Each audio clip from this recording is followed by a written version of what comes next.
While Sahar is setting up her PowerPoint, I will do what I should do, and my job is to speak as little as possible and get out of the way so that we can listen to our very interesting panel this afternoon. But my name is John Ball, and I would like to welcome you on behalf of the Prince Al-Walid bin Talal Center for Muslim Christian Understanding, the Center for Contemporary Arab Studies here at Georgetown, and the Egyptian American Rule of Law Association, who are the three co-sponsors of this session this afternoon. And basically we have three people who I think are probably the best prepared in sort of a grand region for looking at the question of Egypt's elections and the current status in Egypt and so on. And you can find a lot of their information. Our first speaker will be Sahar Aziz, who has just recently joined the faculty of Texas Wesleyan University School of Law. She has been here in DC doing a variety of things. She has worked in areas that make her one of the most informed legal experts on contemporary election and politics and so on in Egypt. We have my colleague Samer Shahata, who is here at the center, who is similarly disposed but less legal and more anthropological and sociological and political. He is assistant professor of Arab politics here at the CCAS. And then we have Michelle Dunn, who I was talking with her. She has now assumed a really interesting new job as the founding director, right? Yes. The founding director. I mean, you should make use of that. The founding director of the Atlantic Council's Rafiq Hariri Center for the Middle East. I was talking with her. I will miss being able to read what she used to write relatively regularly for Carnegie, but she promises me that she will continue to write. So we've got what should we say, the best show in town. Our ground rules are that they're each going to talk for about 15 minutes, and then that will leave us time for discussion and questioning. And so, without further ado, let me turn it over to Sahar. Okay.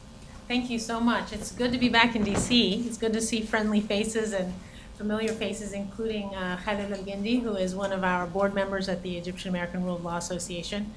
And I should, the credit, anything I do that is informed by, or that shows some expertise on Egyptian law is really a credit and a tribute to the Egyptian American Rule of Law Association, which is about 40 Egyptian American lawyers working together as a brain trust to support rule of law reforms in Egypt as we speak. So let me see if we can do that. Oops. This is where my technological savviness ends. There we go. Okay, so I figured I would start with the conclusions first, or kind of my findings is maybe what I should say. This is based on a law review article that's going to be published in the Fordham International Law Journal in August. And it's based on some very tedious and difficult research. Egyptian law is not easy to research, especially in English and trying to find translations. But these are kind of my main findings of fact. First, the amendments to election laws after the revolution are insufficient. They're definitely in the right direction, but more reforms are needed, and I'll explain why. Second, one thing that has happened, as a matter of fact, is that the Higher Elections Commission, which supervises the Shura Council and People's Assembly, the parliamentary elections, and the Presidential Election Commission have now been transformed into judicial bodies, as opposed to being quasi-judicial where they had political appointments. The quota for women has been eliminated, which has unfortunately created some, in my opinion, adverse impact on women and Egyptian women's representation in parliament. And Egyptian Copts remain inadequately represented. This isn't much of a change from before the revolution, but I think it's something that we have to talk about, particularly if we're going to talk about women. I think we have to talk about religious minorities as well. Okay, so what are my recommendations? Well, first, I think that it's at least worth a discussion. I'm not as confident with this recommendation, the first one of whether we should have the HEC and the PEC, the Higher Election Commission and the Presidential Election Commission, to be an independent election commission, which is much more of the norm, and particularly in developing countries, as opposed to a judicially run entity. And it's worth a conversation. Now, I'll go into more detail about why that's a lot more complicated than it sounds, which is why I'm a bit ambivalent about it. Second, there needs to be a judicial appeals process. There is not an appeals process in place for the PEC and HEC, primarily because they're run by judges. And the PEC, which I'll go into in some details, there's actually a legal problem because it was put into the interim constitutional declaration without much thought. And as far as addressing the female representation and the religious minority representation, I think Egypt would be well served following Tunisia's model, which is where they require that every other candidate on a party list is a woman. And that is mandatory. In Egypt, the only requirement is that one woman within the list, and I'll explain the closed party list in a minute, one has to be a woman. She ends up being at the bottom, and it's really a meaningless requirement. And then this is my own recommendation, and I look forward to critiques of it, is I've been thinking, how do you get more Coptic representation? And I think that perhaps kind of like the gender ordering, you could have it where in the districts where you have at least 10% of the general population is Coptic, that you would require parties to put one Coptic candidate in the top 3 slots. And that might be a better solution, and I'll talk why I don't think a quota is a good idea. Okay, so that is just to give you a framework of what I found in my conclusions. Now we get into the really boring nitty-gritty election law.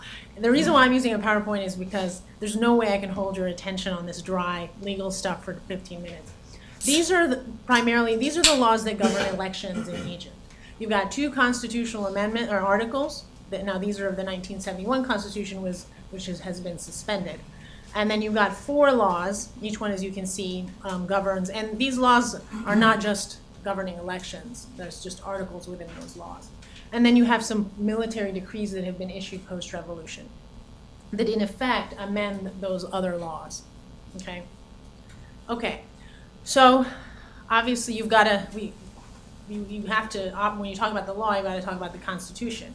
Egypt is in a bit of a bizarre situation right now because it has an interim constitutional declaration that I don't know what percentage of it, one could say 70, 80% of it was really unilaterally decreed by the military. There is I think a bit of a spin about it, that it's based on a referendum. But the referendum which took place in March 13, 2011, right after the revolution was over, was very limited in scope and really dealt more with when should Egypt have parliamentary elections, before or after they go into a very thorough constitutional drafting phase. And so, as you can see, 77% of the voters, of the eligible voters, of the voters who turned out, voted yes, and 23% voted no, and there was a 41% voter turnout, which was really high for Egypt. We're talking, I think, historically maybe 10%. And then after that, they realized that there was this big debate about, but what are we going to do with everything else in the Constitution? We amended some articles through this referendum, and so the military kind of, I think a lot of it, I take the more not sinister approach, I take the more incompetency approach to it, that I think they're not lawyers, they're not legal experts, everything was happening very rushed. So they said, okay, we'll just have this interim declaration. And the 39 and 76, which as you can see are part of Egypt's election laws, were adopted. And then they amended Article 88, which that was what transformed the HEC and the PEC into judicial bodies. Okay, so before the election, first, now, and you can see facially why it's problematic. And you have to remember the backdrop. The National Democratic Party, which was Mubarak's party, pretty much ran the government and dominated the government and established rules to make sure that their dominance in politics would continue. The Minister of Interior chaired it. 3 deputy heads of the Supreme Court of Cassation were on it. 6 impartial public figures, take that with a grain of salt, what impartial means. They were supposed to not have any affiliation with any political party, but I think in reality that wasn't usually the case. 4 of them were chosen by the parliament, People's Assembly, People's Assembly, 2 chosen by the Shura Council, and then 3 of those 6 had to be former members of the judiciary. So I think that was an attempt to be a little bit more objective. Then there was the technical secretariat that was chaired by a political appointee by the Minister of Interior, and they reviewed the nomination applications and they vetted the candidates for parliament. So they were the gatekeepers. So there's a lot of power in the HEC of who was going to get to play. Okay, so after the revolution, the military issued decrees 46 and 110 of 2011, and that essentially amended Law 73 of 1956. And that's where you have the transition into a judicial body. They prohibited parliamentary appointments. They made the president of the Cairo Court of Appeals the chair, and then these are the other members. They're all, as you can see, judges. They abolished the technical secretariat and replaced it with a judicially run general secretariat. So facially, this seems like a positive move. At least, you know, it's all relative to where you were to where you were going. And now, what is its mandate? So it is supposed to promulgate rules for elections monitoring by Egyptians and international observers. So it recognizes the role of international observers and that they should be there. Now, in the last elections, I don't know if that was implemented as well. There were many international observers that wanted to be there, but the judges actually weren't open to it as much as we expected. They appoint members and secretaries of the general election polling and counting committees. These are the people in every governor that are actually implementing the election, so they're supervising those committees. Same thing with voter lists, making sure that, you know, who's actually eligible has really fit the criteria. This is also important, rules for regulation of electoral campaigning, including equal time rules for TV and advertising, so all that also matters in whether a party has an advantage. And then the symbols on the lists, and then they declare the results, which is obviously the most important part of the elections, and then the runoffs. Okay, so this is really meant to start the conversation, and I'm very interested in hearing feedback, because this is my next area of research, is should the HEC, should the Higher Elections Committee be a judicial body? Pros, Egyptians trust judges relative to non-judges. So part of it is cultural, historical, anything, you know, it's a little bizarre, but they have a lot of trust in judges compared to the executive branch and compared to, I mean, you tell someone, oh, it's an independent commission, and they kind of laugh at you. They're like, yeah, independent, right? Nothing's really independent. But somehow, I guess because the judges have been able to create quasi-independence in a very difficult political context. And then, so you've got this politicization. The cons, you compromise the judicial independence, and I've spoken to some Egyptian judges. They do not want the HEC and the PEC to be judicially run, because they feel then they become corrupted and tainted. What they want is to judicially review decisions by the PEC and HEC that is not judicially run. But they feel now that they're becoming entangled in what they call dirty politics, because politics is dirty. It's politics. And they don't want to be part of the political creation system. And then again, you've got a problem with the appeals process, because putting aside the fact that it's prohibited by law right now, which could be fixed theoretically, but who do you appeal to? You appeal to the same judges that made the decision, and so it creates a little bit of a problem. Okay, People's Assembly, just quickly, these are just some facts for you to know. It changed from 518 to 508. The quota was removed. It uses a mixed electoral system, which is a proportional party system, is where you go and you vote. There's a closed list, means you vote for that list. You don't vote for candidates. You vote for the party.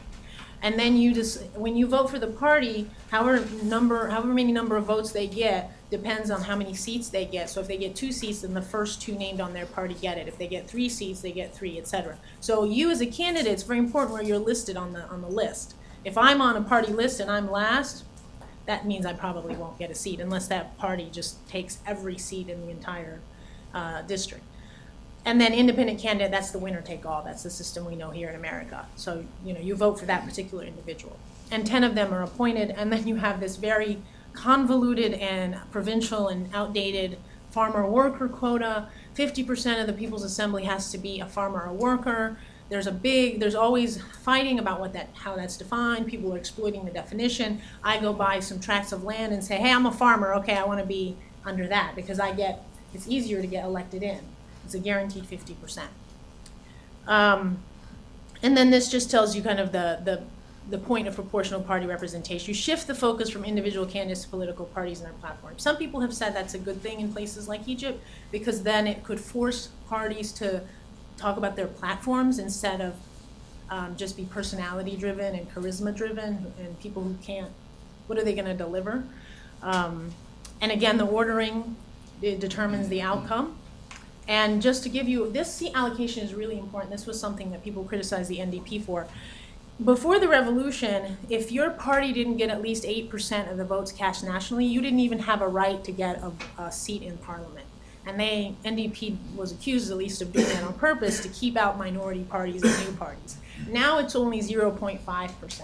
That's essentially the minimum threshold for your party to even have a right to have a seat. Okay, and I won't go over, this is just what we know. The only thing worth noting is the Muslim Brotherhood usually used the independent candidate system to get its people in. They wouldn't openly say they were Muslim Brotherhood, but people pretty much knew because they were banned as a party. The Shura Council, the thing to note here is that they have no authority to pass legislation. A lot of people are calling for them to just be abolished. They're not what you would think of as the Senate here, where they also legislate and they're supposed to kind of keep in check the more unwieldy and riffraff of the lower house. So that's not what they do, but they do have a few things that are pretty powerful. They have the authority to grant licenses to new political parties, which they used to, it was run by the NDP, it was pretty much an NDP entity before the revolution. They also control the Higher Press Council, which regulates the media. So they would manipulate that regulation authority to keep Now, criticism of Kevin NDP. said that from time to time the lights go out. Just move around a lot. We are probably in, it's in Egypt, right? Yeah. The power went out. The power went out. So as long as the presentation's from. And then minimal changes afterwards. Okay, couple of other things. So this is before the revolution. Good luck trying to run for president. You need 250 written endorsements from members of parliament and local officials, at least 65 from the People's Assembly, at least 25 from the Shura Council, and at least 10 from every local council and at least 14 governorates. It was nearly impossible. There was one other way, which was how Ayman Noor got on and some of the others, is if you had a political party with at least one seat in parliament and you were a member of the senior board of that party. So after the revolution, they got a decree number 12 of 2012 made it a little more difficult to run, and that was, I think, aimed more at Baradei and people who were from the diaspora. So people like myself, for example, couldn't go and say, oh, I want to run for president, putting aside that I'm a female, which is the biggest disadvantage. But so no dual citizenship, parents can't have dual citizenship, spouse has to be an Egyptian citizen. And then as far as how to get on the ballot, it's a lot, as you can see, a lot lower threshold.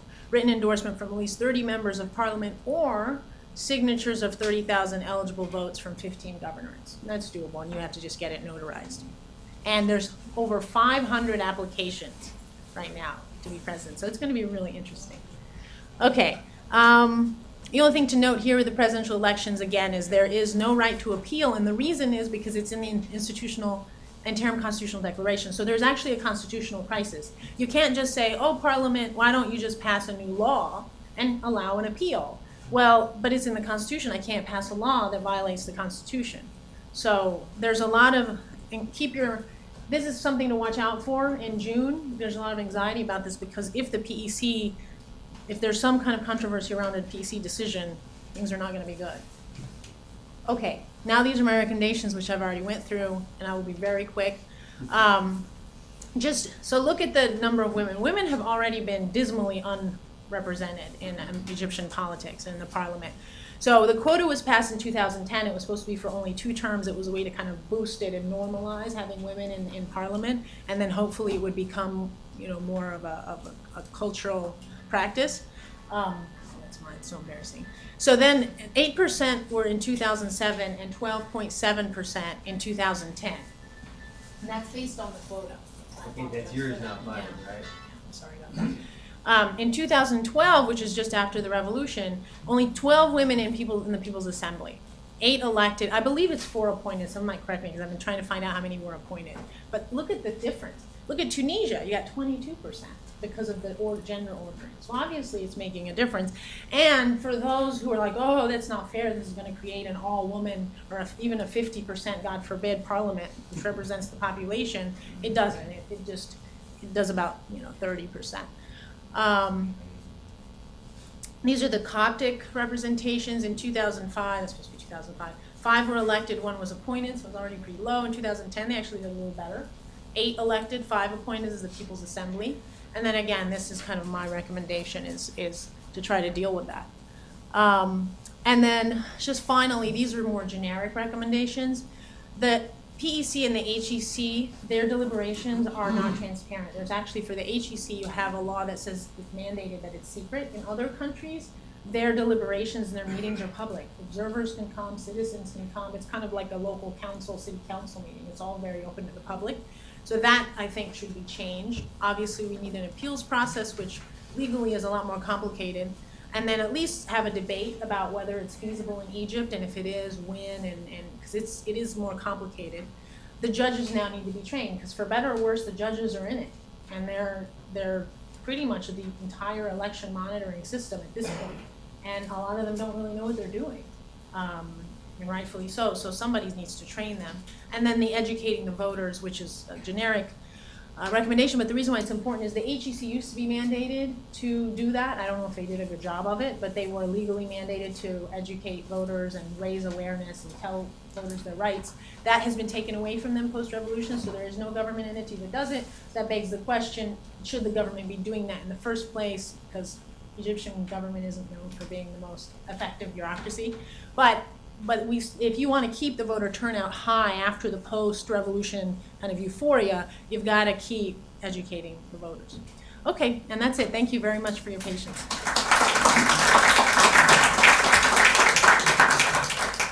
Thank you very much. And now we turn it over to Samer. Great, thank you. You can see if I can get this. Great.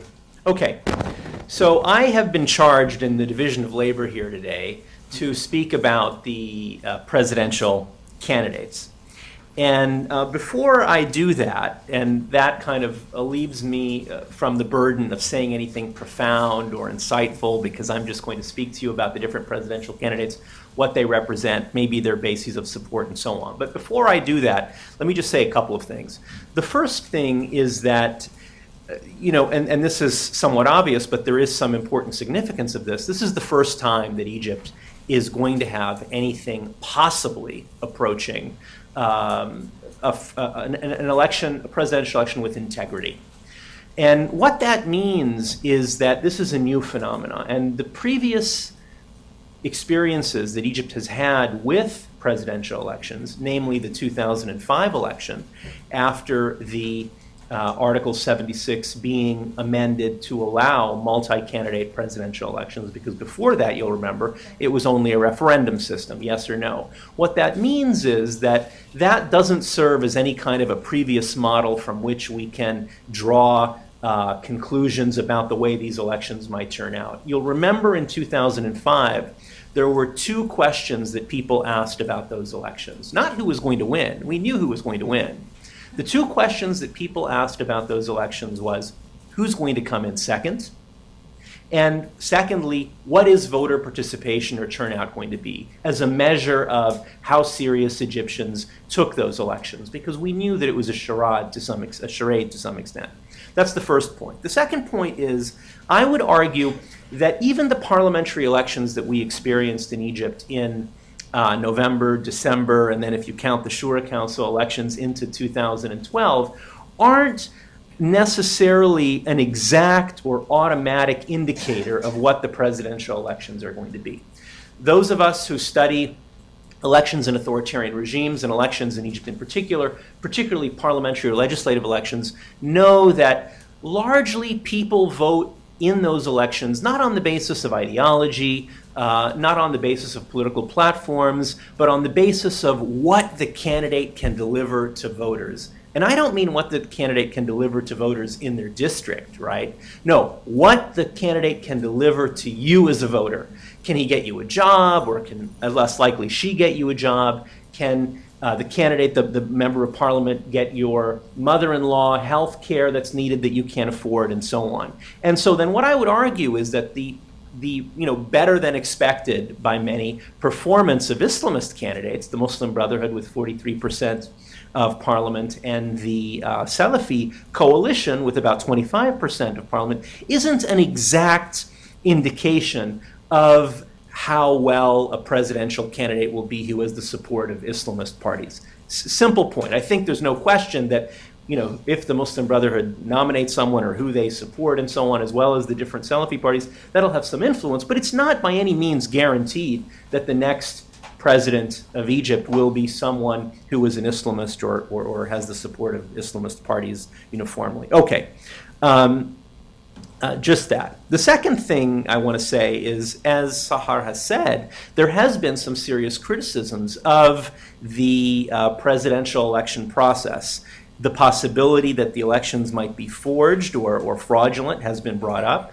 There's been serious criticism of Article 28 in the Constitutional Declaration promulgated on March 30th that does not allow any kind of appeal of the rulings of the High Presidential Election Commission, of course, who's headed by the head of the Supreme Constitutional Court, who was the Mubarak appointee from 2009 and has a dubious history of managing fraudulent elections in the past and so on. So there is some concern. And in fact, just yesterday or the day before, I can't remember, the Freedom and Justice Party or the Muslim Brotherhood made a statement that basically indicates their concern about the possibility of the elections being less than free and fair. And in fact, that was met by almost an immediate response by the Supreme Council of the Armed Forces and so on. Okay.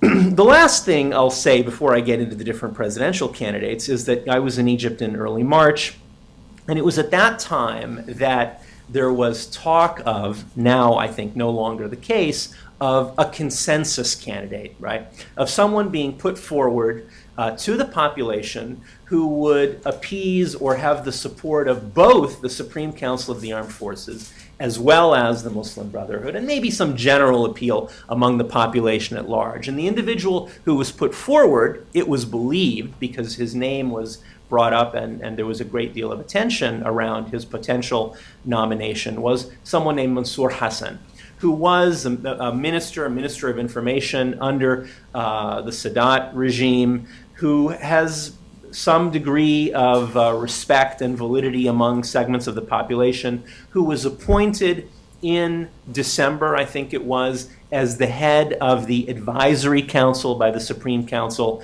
of the Armed Forces, and so on. Now, he has recently withdrawn his candidacy, so that, goes out the window. Okay, moving on to the presidential elections and the candidates. Just a couple things to say before I go through the list of candidates who I think are A-level candidates as opposed to the B-level candidates, and then the others who have expressed their desire, the hundreds who have expressed their desire but really have no chance whatsoever to meet even the much more reasonable necessary requirements to put their names on the ballots that Sahar has mentioned and so on.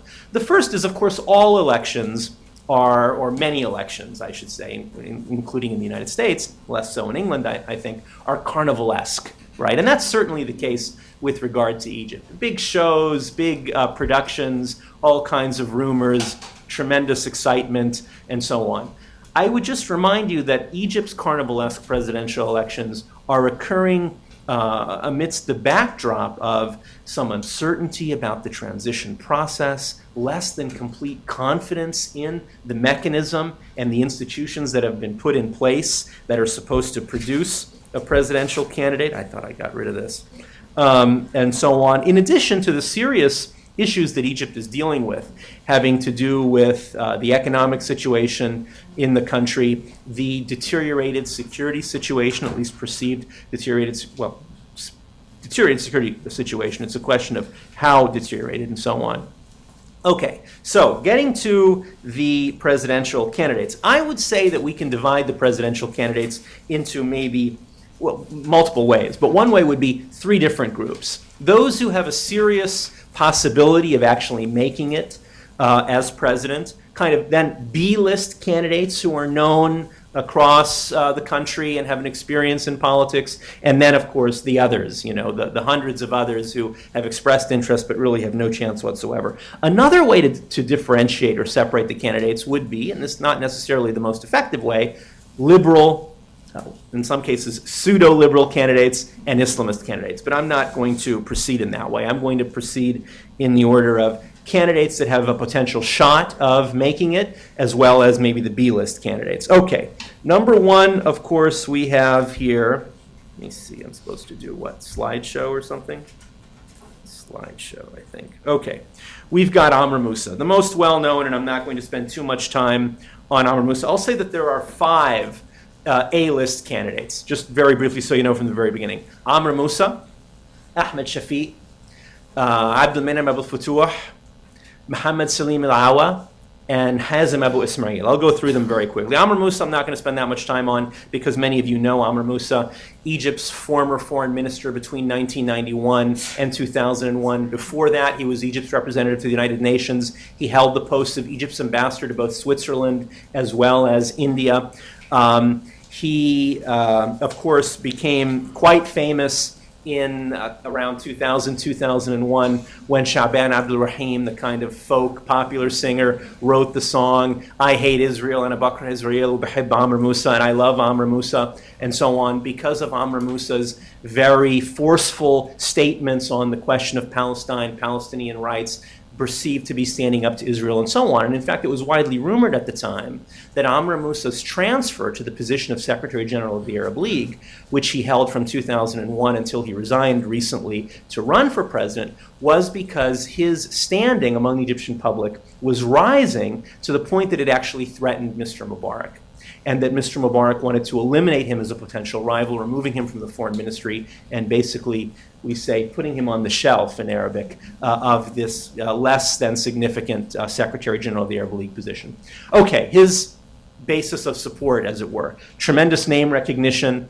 There's no question he is well-spoken, has a great deal of charisma. As I said, he's known for his forceful positions on Palestine. He was very much opposed to the Iraq War and U.S. policy with regard to the Iraq War in the Middle East generally, champions an independent Egyptian foreign policy, and so on.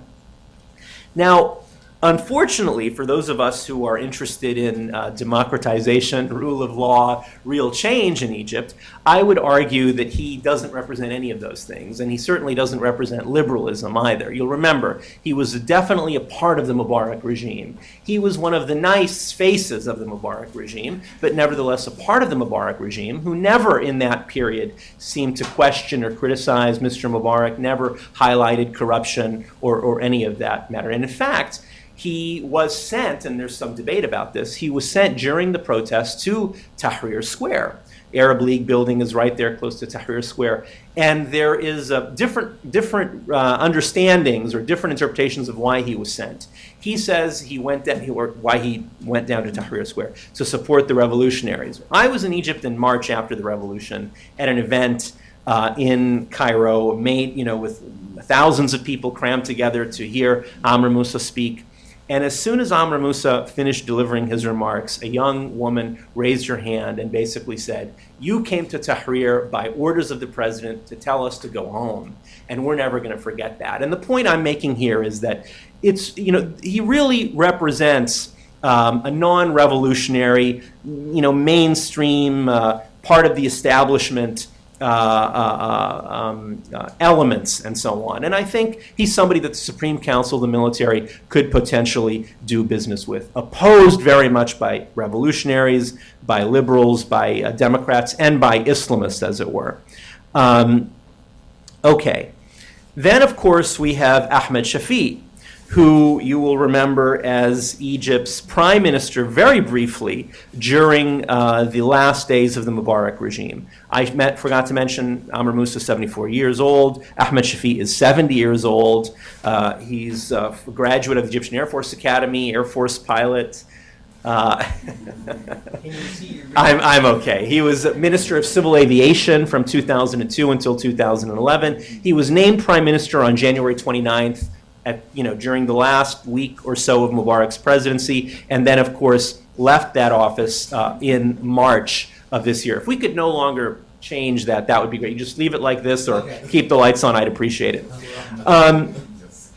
He is thought to have, or potentially have, the support of the Supreme Council of the Armed Forces, right? Because he is a former military man, an Air Force pilot, also in a way is a member of the Ancien regime, hated by revolutionaries. He mocked them during the revolution, saying that most Egyptians aren't in Tahrir, they're at home, and so on.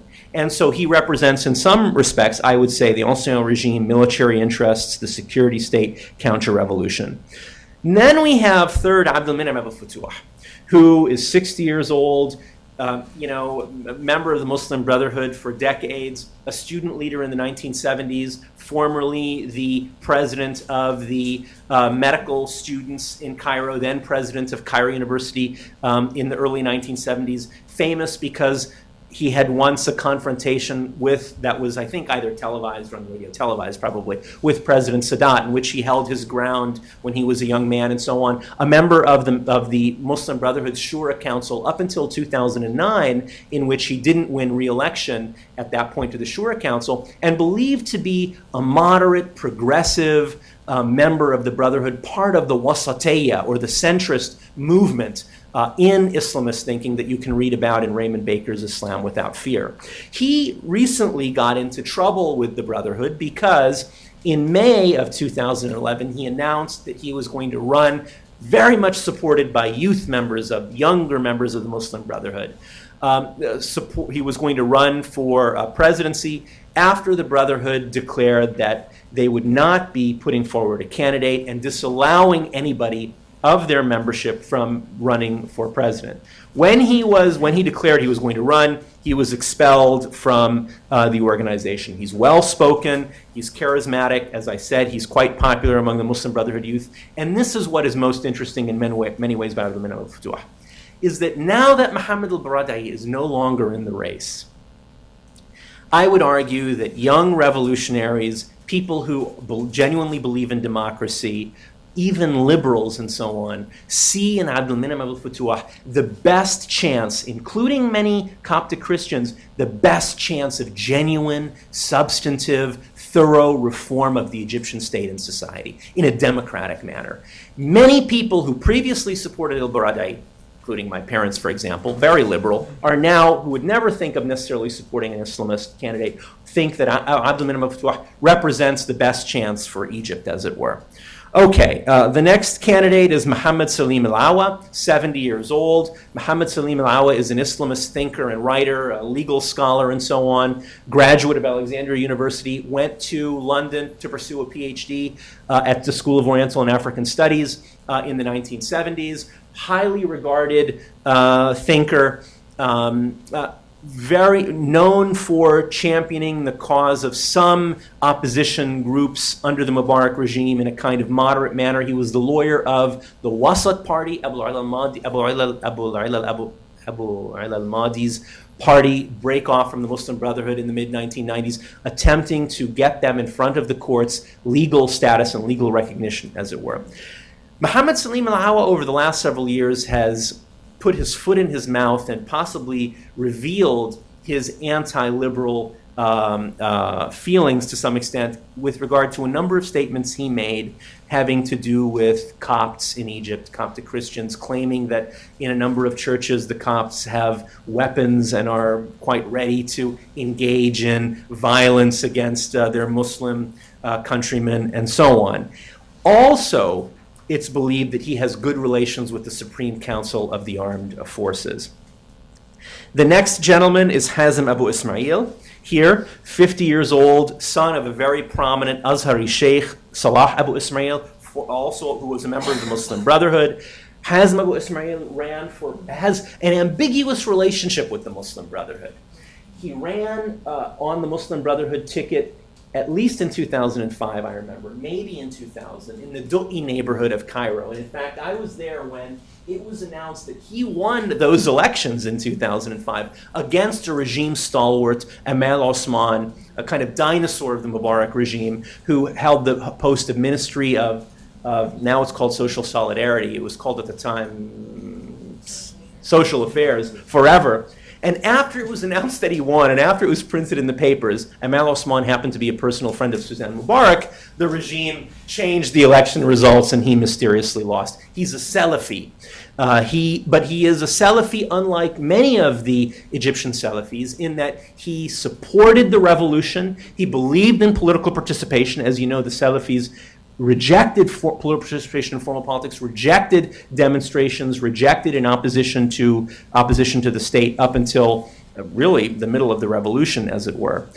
He's also been, unlike many of the Salafis, quite confrontational with the Supreme Council of the Armed Forces, denouncing them, denouncing their practices, calling for civilian control of the military, has been to Tahrir on a number of occasions, and so on.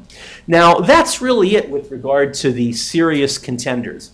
How many, do I have a minute left or zero? A minute. Okay. That's really left in terms of 500 other candidates. the serious, for the other candidates. The B-list candidates quickly are Hamdeen Sabahi, founder of the Karama or Dignity Party, populist, charismatic individual who I think he's from Kafr Sheikh maybe. He was a former Arab Nasserist, broke off from that party, founded this populist, Arab Nasserist, socialist party, won a parliamentary seat in 2005. We have also Hisham al-Bastawisi, a member of the appellate court in Cairo, became famous in 2005 and 2006 because him, along with Ahmed Mekki, first called or criticized the election fraud that took place in those elections, and then as a result of that was punished by the Mubarak regime and brought in front of a disciplinary court to censor him. And in fact, I was there in May, and there were demonstrations all across Cairo and many places across the country. This was the period where the judges were trying to push forward judicial independence. Hisham al-Bastawisi became nationally known, not charismatic, but a serious legal scholar, doesn't really have a chance, as it were. Buthaina Kamil, former TV anchor, TV personality, advocate for democracy, feminism. She's been supporting Samira Ibrahim in the virginity test case. She was on January 25. She was in Tahrir, very much with the revolutionaries. A great deal of integrity. Unfortunately, I don't think she has a feminist. Unfortunately, I don't think she has too much of a chance also. Khalid Ali, a young labor activist, labor lawyer, 40 years old. He heads the Egyptian Center for Economic and Social Rights. He also doesn't have too much of a chance. Just the last thing I'll say, and I promise I'll finish here, just a couple of interesting dynamics with regard to the presidential elections. The first question is, will the Muslim Brotherhood run a candidate, right? Previously, the Brotherhood had said they weren't going to run a candidate, and that's why, in fact, they dismissed Abdelminam al-Futuh. Over the last few days, there's been speculation that the Brotherhood might run a candidate. Interesting to see how that will play out. I think the Brotherhood will not run a candidate, and that is because the idea that the Brotherhood would run a candidate and then that candidate potentially lose would be incredibly problematic for an organization in its image, which puts forward this powerful, almost not invincible, but incredibly, and so on. The second thing is this is 2 rounds of voting, most likely, right? You have to get 50% plus 1. That's an interesting dynamic because it's unlikely that any of these candidates is going to get 50% plus 1 in the first round of voting. So that means that we're likely to see the top 2 contenders, whoever they might be. People are saying Amr Musa, maybe Amr Musa Abdelminam al-Futuh, depending on how the Islamists vote. That's another major dynamic, right? Or people, and so on. Will they vote for Mohammed Salim al-Awa? Will they vote for Abdelminam al-Futuh? Will they vote for Hazm Abu Ismail? And then the last thing I'll say is simply alliances and vice presidents. There's been talk among a number of these candidates of getting someone as their vice president the way that happens in this country and so on to try to increase their base of support. I'll stop there. Thank you very much.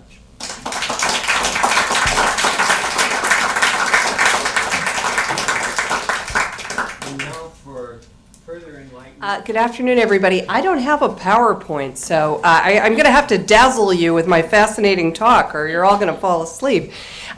Look, it falls to me to kind of make some observations about looking ahead to this presidential election in Egypt, and what does it mean, and what kind of a difference is it going to make? So first of all, at this point, we're pretty sure that a presidential election will take place. I mean, the planning is underway, the dates are set, and so forth. There are still things that could interfere with that. Samer referred to the very serious economic situation in Egypt, and that is something that I'm watching closely. There is a looming economic crisis in Egypt that could lead to, it already is leading to gasoline shortages, could lead to food shortages, could lead to a collapse of the value of the Egyptian pound and therefore to rapid inflation. And these kind of things could have political repercussions. So I want to kind of flag that for you as something to keep in your peripheral vision as you study the politics of Egypt, because we've been hearing recently the Brotherhood or the Freedom and Justice Party deputies in the parliament have been, and the Brotherhood leadership itself has been very, very critical of the current cabinet in Egypt, specifically, partly because of the economic situation, because of economic mismanagement. And they've been accusing the current government that they are allowing the situation to, sort of spiral down toward an economic crisis, which would happen just about as things are turned over from the military leadership to a civilian leadership, and they kind of don't want to be left holding the bag. So this is something to keep in mind. So we're pretty sure this presidential election will take place, but there could be things that could intervene. And so then the presidential election itself and the inauguration of a president would then constitute the handing over of power from the SCAF, the Supreme Council of the Armed Forces, back to a civilian body. They handed over legislative power after the parliament was elected and was seated, but they still hold executive power. They still hold the power of the president and the power to appoint the cabinet and so forth. So that's one of the things. Now, what else? There are things that we know and there are things that we don't know about this presidential election. As I said, we know we're pretty sure it's going to take place. Also, I would say in terms of what's the political import of this going to be, we know that there is a trend afoot. In fact, I would call it a mega trend across this region of a reapportioning of political power inside of systems away from the executive branch and toward the legislative branches of government. One of the things that has characterized Arab political systems for a long time is the overwhelming power of the executive branch of government as opposed to legislative and judicial branches, which in most countries exist, but have not had a whole lot of power. So we're definitely seeing that shift. And there has been a kind of consensus in Egypt that as they move toward writing a new constitution, as Sahar was alluding to, that there will be some powers that move away from the executive branch, away from the president, and toward the legislature. In very rough terms, people are thinking in terms of the president having more control in foreign affairs and national security and less in domestic affairs. But I think all of that is very much yet to be sorted out. And even, historically, the Brotherhood in Egypt was in favor of a wholesale change to a parliamentary system where, the president would be purely a ceremonial figure and that the prime minister and the government would arise out of the elected parliament. The Brotherhood moved away from that just very recently, just over the last year or two. And now are saying that they support this sort of semi-presidential system, a president with some power, but less than he has had in the past. This also raises a lot of questions about the government or the cabinet in the future. Up till now, the cabinet in Egypt, as sort of is the case in the United States, was really appointed by the president, and the president had his choice of whom he wanted in the cabinet. And the cabinet really did not have much of a relationship with the parliament, or to put it another way, the parliament didn't have a lot of power over the cabinet. But I think we see that shifting. With the new parliament that's been elected in Egypt, there is they're assertive, and they are asserting already that in the future, the cabinet should have a different kind of relationship with the parliament. And there are a number of different ideas out on the table. Should the members of the cabinet represent different political forces that are in the parliament? Should the parliament have the ability to vote confidence or no confidence in the prime minister and individual ministers? There are a lot of models out there, but I think this kind of thing is very much under discussion. And I would expect that in the future, the parliament is going to have more leverage over the cabinet than they've had in the past. I mean, in the past in Egypt, they would, the parliament, the prime minister would appoint his cabinet, and he would present a policy program to the parliament, and they would approve it, and sometimes they would argue about it and so forth. But it didn't tend to go much further than that. So I think that's something that's going to change.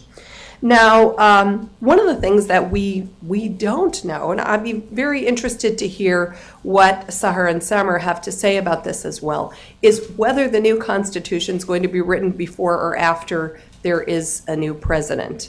There have been a lot of different views. This has been very controversial in Egypt.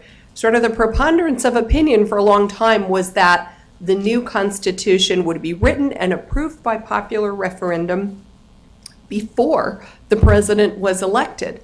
But there isn't much time at this point. Now, you might have followed over the weekend this very lively and controversial process within the Egyptian parliament of choosing a 100-member constituent assembly. They've now done this after just a pretty quick process, really just kind of a couple of weeks of looking at candidates and so forth, and people voted, and they announced the results. So there is now this 100-member constituent assembly, but it's falling apart as quickly as it was formed. It is dominated by Islamists.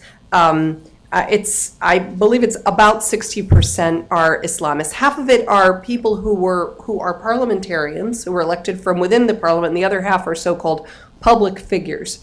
And throughout the whole elections process, people knew that this was coming, and the Brotherhood was at pains to say that they would be sure that social forces and political forces were fairly represented. But what people are now saying today in Egypt is that didn't happen. Because if you start to look at the numbers, I mean, for example, women are, there are 6 women out of 100 members of the Constituent Assembly. There are 6 Coptic Christians, and 2 of those are overlapped. So between women and Christians, you've got a total of 10. And in fact, 2 of the women are Muslim Brotherhood women. So the number of liberal or leftist figures is very small, and in fact, they've been resigning over the last 24 hours and saying, well, we refuse to be part of this thing if we're not going to be fairly represented. And Samer and I were just talking, there is a process there is a backup list of 40 figures or whatever who can replace them. But I do think it starts to call into question the credibility of the assembly. It becomes, I mean, they might technically be able to be replaced, but I think it could actually become a bit of a problem for the Islamists if others start resigning. So we'll see. This is a very dynamic process right now, today, as to how many people are going to stick with this Constituent Assembly. There are, of course, drafts of the new Constitution around, but to think that they are going to approve a draft and put it up for a popular referendum either before or at the same time as the presidential election, which begins on May 23rd. I wouldn't say it's impossible. I think it seems unlikely to me, and certainly unwise. Yeah, I'm reading your lips, Sahar. Certainly very unwise, I think. So, yeah, that's the situation. So what that means then is if you do end up having a if you do end up having a presidential election before the parliamentary election, then that raises the question of someone being elected without a clear picture of what his powers will be. And so that's, that raises a lot of questions for, how much will this mean and so forth. We also really don't know what the relationship of this president will be to the major political forces in the country, to the military and the other old regime forces, to the Islamists, the various Islamist forces, because as you heard from Summer, the Islamists are not necessarily, all together on this. And of course, that can make a huge difference. We don't know who's going to be elected, and we don't know, there are, it seems that both the military leadership and the Brotherhood leadership have been struggling trying to define whom they want to support. I mean, I think their big problem was that, Samar identified for you the leading two candidates, Amr Moussa and Abdel Fattah, and it seemed that neither the Brotherhood nor the SCAF was happy with them. It's possible that maybe the military would make its peace with Amr Moussa, but there's been speculation that he's too independent a figure for them, and they might have some other objections to him. And Abdel Fattah, as Summer told you, left the Brotherhood, and there seems to be a bit of a difference between the Brotherhood leadership that doesn't feel that kind of a break can be forgiven, and the Brotherhood rank and file, who many of whom like Abdel Fattah and want to support him. So we have until April 10th, I believe, for all of these candidates to submit. We're hearing now that Omar Suleiman, the former head of intelligence, may be registering a candidacy, has collected the signatures and so forth. So I think, right now we really don't know if the military and the Brotherhood are going to support specific candidates. It's very hard to predict the outcome, not knowing that. We also don't know, and Samar began to talk about this, how free and fair these elections are going to be. Sahar already spoke of this concern about the lack of a right of appeal because of the powers given to the Presidential Election Commission in the interim constitution. That's been something roiling inside of Egypt. People are very worried about that. Because they think it could provide the current leadership a way to control the outcome. And as you know, this crisis of NGOs, of Egyptian and foreign NGOs who were deeply involved in monitoring the parliamentary elections goes on. And many of these NGOs are now, some of them are, actively under prosecution or closed down. Others are fearful and on the defensive. And there's even some speculation that was what was behind the whole NGO crisis, was making sure they wouldn't be there to monitor the presidential election. I don't know if that's true, but so there are some concerns about how well this election will be run. I'll leave it there. Thank you.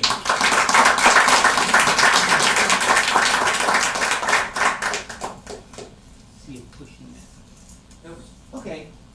Now, what we've got now is some time for question answer. I think that what I'm going to do is ask, maybe given that we've got a long room, we won't use the mic unless people in the back have difficulty hearing. But I think I may ask when you're talking, or ask our panelists to stand up so that we can project. And I would ask people who are asking questions to ask questions, and maybe to identify yourself so that we can then have some further enlightenment from our panel. So does anybody want there? Yeah, blue shirt on the right. Oh, sorry. Okay, just Daniel, Conflict Resolution Program. So it seems that, could you speak more about the internal processes by which the parties come up with their candidates. I'm sure it's different in the United States. And also, if you think that needs to change, and it's just my impression that their internal processes kind of incentivize these parties to do come up with consensus candidates, and what do you think about that? Okay, you're targeting, Well, maybe Michelle. Summer In- can start, or and then Summer. everyone else. will okay, go. why don't we take notes, let's take two or three, and then people can talk. Yes, in the back. Hi, my name's Joe with the Security Space Program. I was just wondering what the potential you think there is for a similar type of violence that we've seen prior to the legislative elections, whether it's, the SCAF initiating some decree that creates protests and then, produces violence or, something like that again. We've got consensus and violence. Okay, right.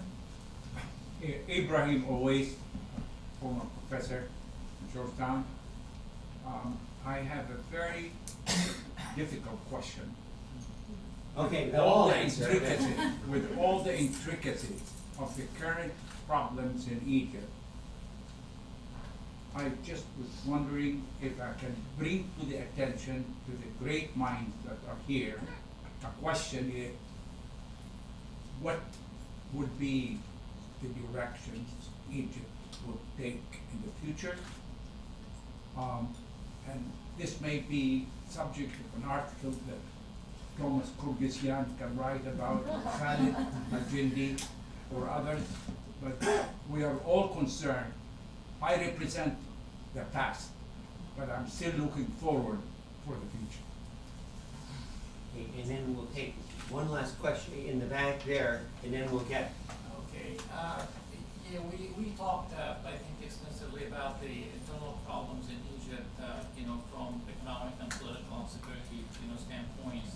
But, as we are, outlining all these candidates, I wonder if it's possible to shed some light on how the international community, perceive those candidates and what kind of effect those candidates would have in the future to stabilize the region and Egypt and be able to march forward economically and politically, with less issues. okay, I think now we've got 3 15-minute speeches, but let me just go through the order.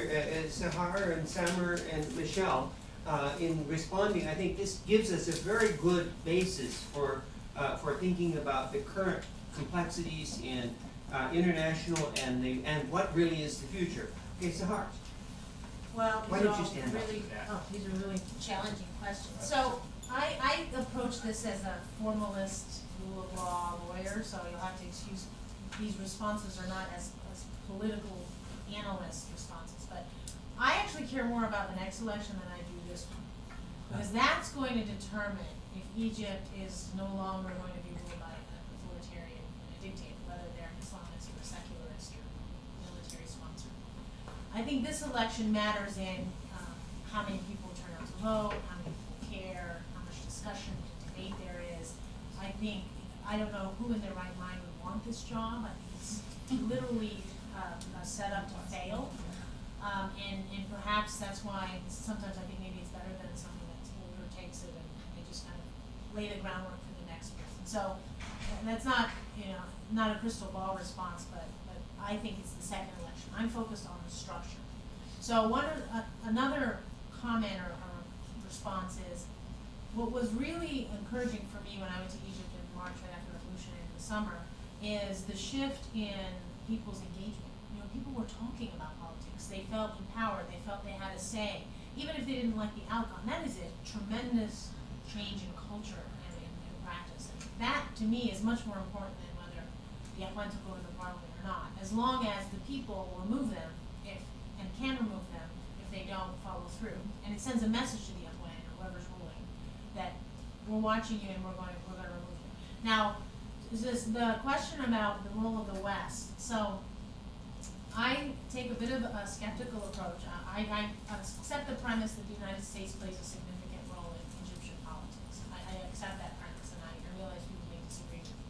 I think that what happened with the NGO prosecutions and the way that lo and behold, right after McCain went to visit, everyone was allowed to leave the country, shows that we had quite a bit of influence. Now, I take issue with the way that the Egyptian government handled the NGO prosecutions, and I think they were highly politicized. But the point is, the United States plays a role. The United States influences the SCAF if only because we give them $1.3 billion, if not more.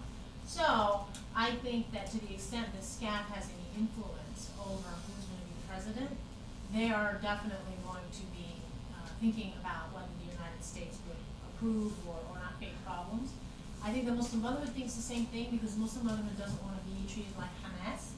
They don't want to be marginalized. They don't want to be designated as a terrorist organization. Not that I think we could get away with that. Maybe they're a little bit too powerful now. But they don't want Egypt to suffer because of that, which is why I think they never wanted to put up a presidential candidate in the first place, or at least claimed not to.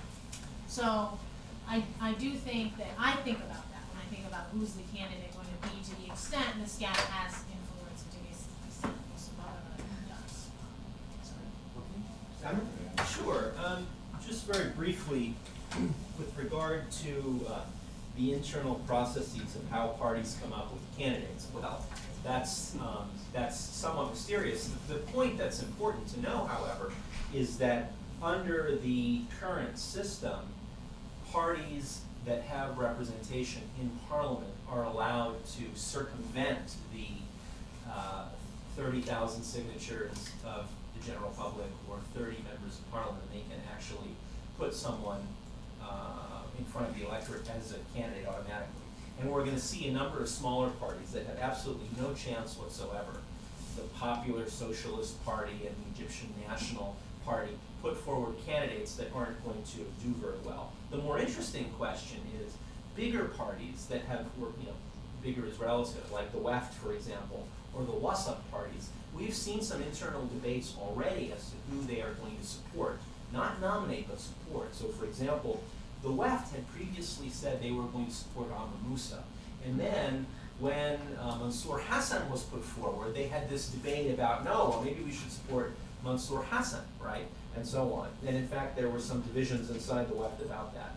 The WASAP party also has had some debates as to which of the Islamist candidates they're going to support. And in fact, recently, in the last week or so, there has been speculation in Egyptian press that they are trying to get one of the Islamist candidates, not Hazm al-Ismail, but either Mohammed Salim al-Awa or Abdelmenem Abu Futuh, to withdraw his candidacy so there can be one moderate or liberal Islamist candidate that they can put their money behind. And that's interesting. We've already seen Mohammed Salim al-Awa say he's not backing down. But I think he actually is the much weaker candidate compared to Abdelmenem Abu Futuh for a number of reasons. He's got no real support base. And then, of course, the speculation of the FJP, the Freedom and Justice Party, if they put forward someone, then that's interesting. The other thing I will say, and I can't answer all the questions, is Professor Oasis' interesting question about the future and so on. Well, I think if we look at two dimensions, I will, with some empirical evidence here, I will crib from the excellent work of the Gallup organization to provide you with some empirical evidence. I think that if we look at economics, for example, and then say Egypt's foreign relations, particularly with the US and Israel, we can make out some general directions, right? I think with the economic policy, we're likely to see something significantly different than what we saw in the previous period. Remember, between 2004 and the revolution, we saw vigorous implementation of neoliberal economic policies, meaning unprecedented number of privatizations, subsidy cuts, deregulation, inviting foreign capital in, and so on. Remember, the revolution, one of the leading slogans was, Aish al-Hurriya al-Adalah al-Ijtimaiya, right? So bread, freedom, and social justice. There have been already demands for new minimum wages, as well as a maximum wage on government officials and so on. Demands, there have been hundreds and hundreds of labor protests. So although we're not likely to see a return to nationalization and so on, we are not definitely going to see the kind of vigorous ideological pursuit of neoliberal economic policies. Then with regard to Egypt's foreign policy, I think it's also fair to say that the days of the previous U.S.-Egyptian relationship, as well as the relatively good relationship that the Mubarak regime had with Israel, are over, right? We are going to see a decline or a deterioration, I would say declining influence of the U.S. with regard to Egypt. There's no question about that.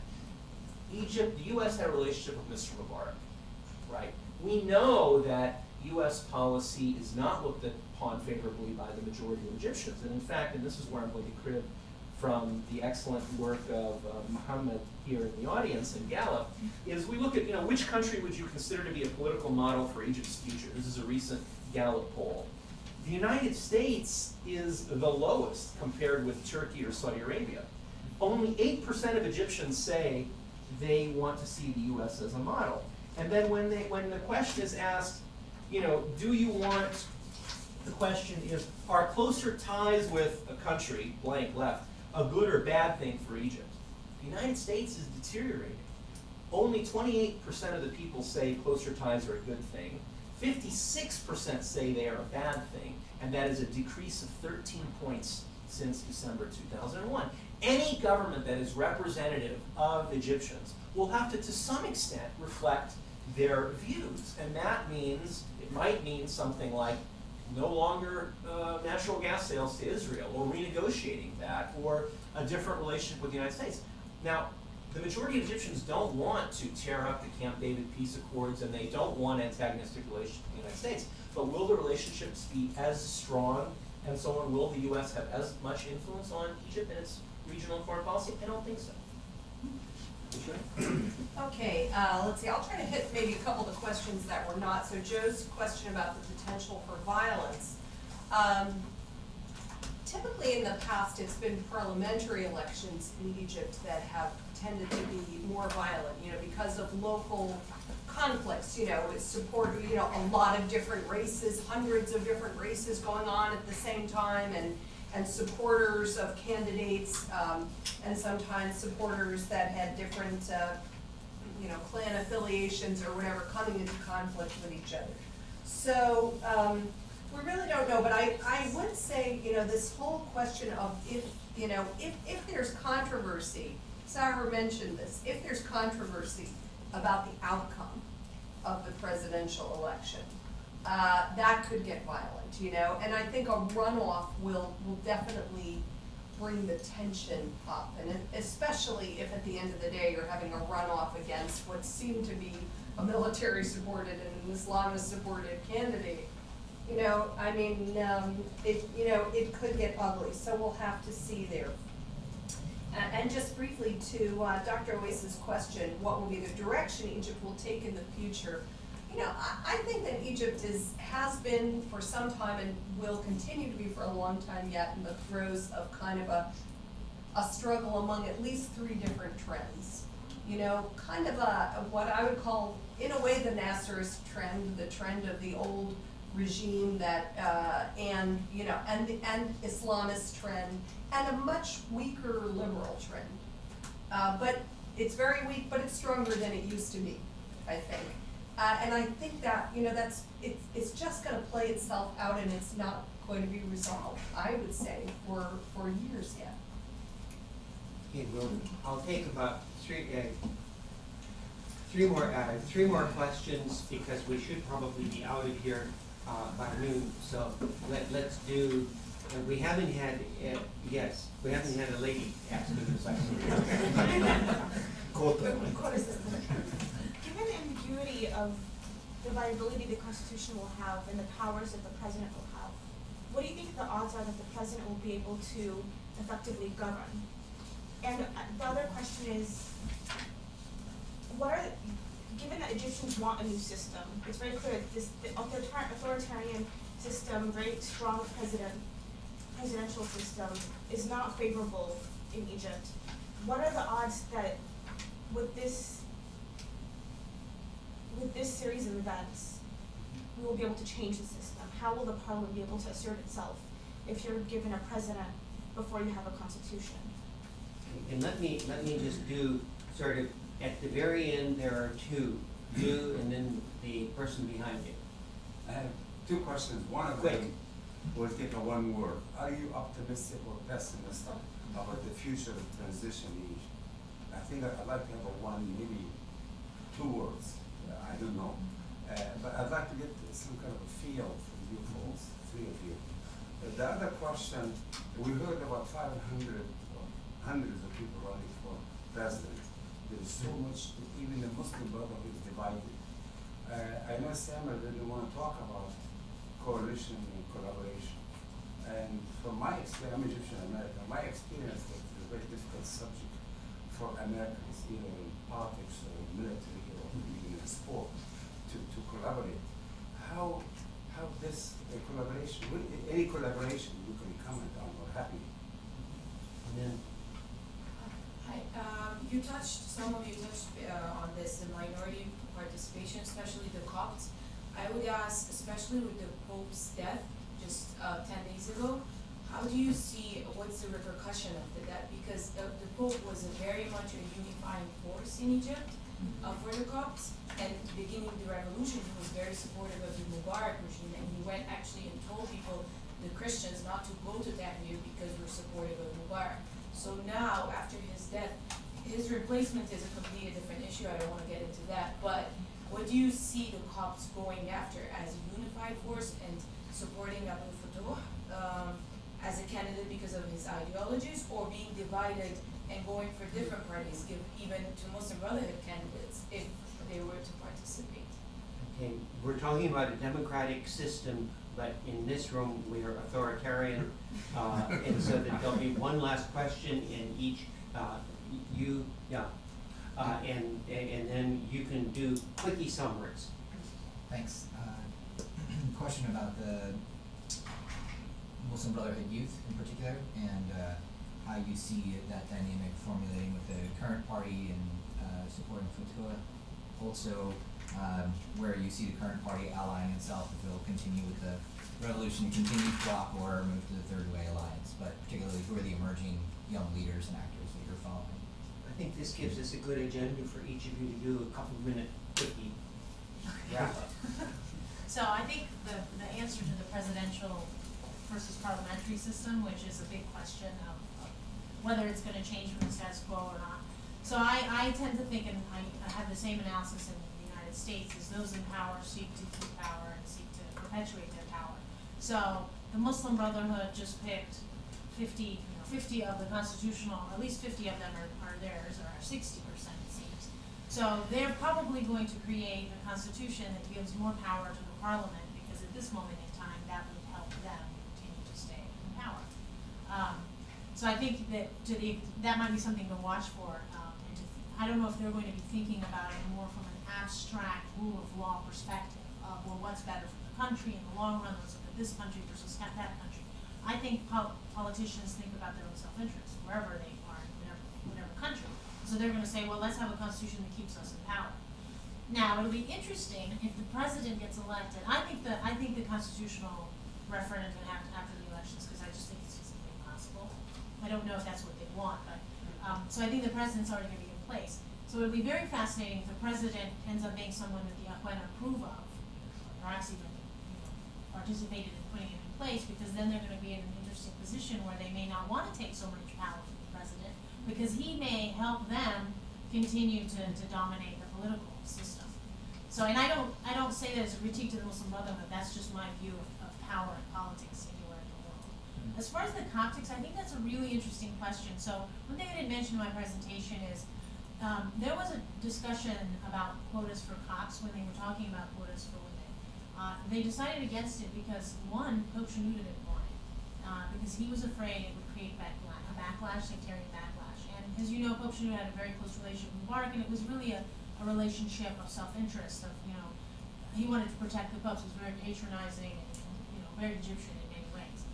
And I've heard, and this is anecdotal, and I'm admittedly not Coptic, that Pope Shenouda also, there was a lot of differences within the Coptic community that kind of got pushed and marginalized under unity as a minority. And that happens in many minority communities around the world. So what will be interesting is how the Coptic community's natural divisions between the liberals, the progressives, the conservatives, the natural divisions that happen in Egyptian society, how are they going to now play out without Pope Shenouda? Because whoever's going to be the leader now needs to get along at least with the Muslim Brotherhood, or who knows who. I mean, it's so unstable. So I don't know the answer. I think it's fascinating. I do have heard a lot of concern though about the Islamists, and I don't know if it's based on fact or fiction, like just fear, but there's definitely concern of if the Islamists come, the Copts are doomed. And I don't necessarily agree with that, but that's a concern I've heard. Cameron? Sure, I mean, they're very good and very difficult questions, and because there are three of us here, I'm going to escape from answering the most difficult ones, but I will. We'll leave that for Michelle. I will, respond to this idea of coalitions and collaborations. I think it's an interesting question, and I think that if we actually look at Abdul Menem al-Futuh's base, as well as some of the individuals and groups that are now joining him as a viable presidential candidate, we do see coalitions and collaboration. It is amazing to think that, for example, now he's appointed Rabab al-Mahdi, right, who's a professor at the American University of Cairo of political science, from the revolutionary socialists, right, as one of his political advisors. And he also now has the support of Wa'il Khalil, another revolutionary socialist, and so on. And also, as I mentioned, some segment of the Egyptian liberal population, if we can call it that. In addition, unlike many of the other candidates, Amr Musa and so on, he does represent a concern with social justice issues, right? These issues that have to deal with health for poor people or moderate income people, education, and so on. So I think that we do see potentially a coalition, a wider coalition supporting him than any of the other candidates. And I think just the one word answer to the optimistic or pessimistic is kind of a way out, but kind of pessimistic and confused in the short term, but I think optimistic in the medium and long term. And Michelle, you have our last word. Okay. Yeah, Ibrahim, I'm sort of the same way. I would say I'm optimistic over 15 years, and I'm pessimistic over the next 5 years. Okay, I'm going to make it a little bit more precise about what's going to happen in Egypt. Look, the odds that the new president will be able to govern effectively, it's going to be tough. I mean, it's certainly not going to be the way it has been, in Egypt for a long time, because either, it doesn't seem, there's no consensus candidate, as Samer said. So at this point, it seems that whoever's elected is either going to not have the support of the military or not have the support of parliament. So it's going to be, it's not going to be easy. But of course, this person is going to have a popular mandate, and I think that's going to give the person a little bit more of a boost, in terms of being able to get some things done. Regarding the question of Christians and the implications of the death of the Pope, so it seems that it's going to take some months, at least, for a new Pope to be named. This is not something that's going to happen overnight. But I would say that, at any rate, we had seen the sort of, the sort of discipline or political discipline of the church over the Coptic Christian community had broken down to a large degree anyway. And I mean, if you look back to 2005 or whatever, the Pope was just telling Copts how to vote, and that clearly was no longer possible even within the last year or so. The good news there, of course, is that Coptic Christians have become so much more politically active, and they are becoming active, in a number of different parties and so forth. I mean, the Free Egyptians, al-Masriin al-Ahrar, probably has the most Coptic Christians involved in it, but not by no means only. I mean, I think other leftist liberals, etc., as we all know, there's even a Christian in a major position in the Freedom and Justice Party and so forth. Although that's a bit of a fig leaf. But at any rate, I would say that, I'm not sure that the death of the Pope will make that much of a difference, that this diversity and people putting out their political support to different candidates had already started to happen. Okay, well, thank you, the three of you. We're very grateful. And I apologize for my authoritarianness. If you want to protest, go out to Red Square. We did, we had it on a menu. That was the one that shot you with the.